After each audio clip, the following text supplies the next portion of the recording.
Good morning मंडळी. मी चेतन मोकाशी म्हणजेच struggler Chetan. आज आपल्या ब्लॉगचा दुसरा दिवस.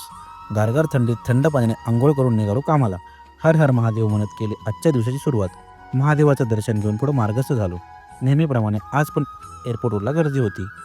गर्दीत गाडी काढायचं तर सोडाच, माणूस साधायला जागा नसते. सर्वांना कामाला जायची घाई असते. कारण आपण मुंबईत राहतो मित्रांनो. तुम्हाला तर माहितीच आहे मुंबईचा माणूस आणि मुंबईची गर्दी.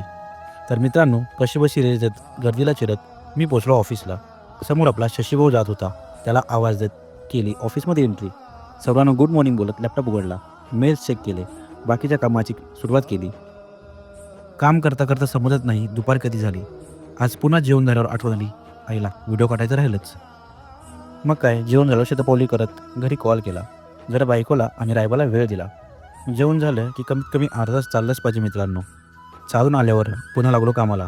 नोटीस ऑफ इंटिमेशनची कामं जरा जास्त असल्यामुळे पुन्हा कामात फोकस केला. मध्ये आधी थोडी झोप येत होती, म्हणून तोंडावर पाणी मारून पुन्हा हळदीचं दूध घेतलं. जरा 10 ते 15 मिनिटं ब्रेक घेऊन पुन्हा कामाला लागलो. तर मित्रांनो, एकाच जागेवर जास्त वेळ बसणं ही चांगलं नाही. त्यामुळे 1 तास झालं तरी 5 मिनिटं उठा, चाला. नाहीतर तुम्हाला माहितीच आहे काय त्रास होतो. ते तुम्ही कमेंटमध्ये सांगा. तर मंडळी, अशा प्रकारे आजच्या दिवसाचा शेवट करत निघालो घराकडं. ऑफिस सुटल्यावर घरी जाण्याची मजा काही औरच असते. तर चला मंडळी, भेटू उद्याच्या ब्लॉगमध्ये. राम कृष्ण हरी.